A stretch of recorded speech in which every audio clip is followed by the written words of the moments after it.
দেশের সর্বোচ্চ সাংবিধানিক পদে বড় পরিবর্তন এলো।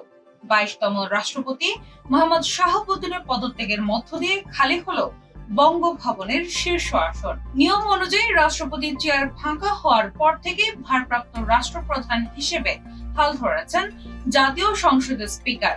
সেই সাথে শুরু হয়ে গেছে নতুন রাষ্ট্রপ্রধান বেছে নেওয়ার সাংবিধানিক প্রহর। সংবিধানের 50-3 অনুচ্ছেদ অনুযায়ী স্পিকারের কাছে পদত্যাগপত্র জমা দিয়ে দায়িত্ব ছাড়েন রাষ্ট্রপতি। পরবর্তী রাষ্ট্রপ্রধান শপথ না নেওয়া পর্যন্ত সংবিধানের 54 অনুচ্ছেদের আলোকেই স্পিকার সামলাবেন বঙ্গভবনের কাজ। রাষ্ট্রপতির পদ ফাঁকা হওয়া মানেই নির্বাচন কমিশনের কাজ শুরু। সংবিধানের 123-এর 1 অনুচ্ছেদ বলছে, পদ খালি হওয়ার তারিখ থেকে সর্বোচ্চ 90 দিনের মধ্যে নতুন রাষ্ট্রপতি নির্বাচন সারতে হবে। কমিশন দ্রুতই ভোটের দিনক্ষণ, মনোনয়ন জমা ও বাছাইয়ের তফসিল ঘোষণা করবে। পুরো প্রক্রিয়া পরিচালিত হবে প্রধান নির্বাচন কমিশনারের রিটার্নিং অফিসার হিসেবে নজরদারিতে। দেশের সর্বোচ্চ সাংবিধানিক পদ বঙ্গভবনের চেয়ারে বসার জন্য প্রার্থীর কিছু নির্দিষ্ট যোগ্যতা থাকা বাধ্যতামূলক, যা সংবিধানের 48-4 অনুচ্ছেদে স্পষ্ট করা হয়েছে।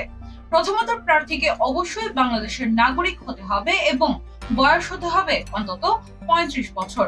পাশাপাশি জাতীয় সংসদের সদস্য বা এমপি নির্বাচিত হওয়ার জন্য যেসব যোগ্যতা লাগে তার সবই প্রার্থীর মধ্যে থাকতে হবে। তবে কোনো ব্যক্তি চাইলেই আজীবন এই পদে থাকতে পারবেন না। সংবিধান অনুযায়ী একজন ব্যক্তি সর্বোচ্চ 2 মেয়াদের বেশি রাষ্ট্রপতির দায়িত্ব সামলাতে পারবেন না। রাষ্ট্রপতি পদপ্রার্থী হতে সংসদ ভবনের রাজনীতি মূল। প্রার্থী হতে হলে অন্তত একজন এমপিকে প্রস্তাবক এবং অন্য আরেকজন এমপিকে সমর্থক হিসেবে সই করতে হয়। কোনো একজন এমপি চাইলে একাধিক প্রার্থীর জন্য প্রস্তাব বা সমর্থন দিতে পারবেন না। যাচাই বাছাই ও প্রার্থিতা প্রত্যাহারের নির্দিষ্ট সময় পার হলেই চূড়ান্ত লড়াই স্পষ্ট হবে। সাধারণ ভোটারদের এই নির্বাচনে ভোট দেওয়ার সরাসরি সুযোগ নেই। জাতীয় সংসদের নির্বাচিত সংসদ সদস্যরা ভোট দিয়ে রাষ্ট্রপতি নির্বাচন করবেন।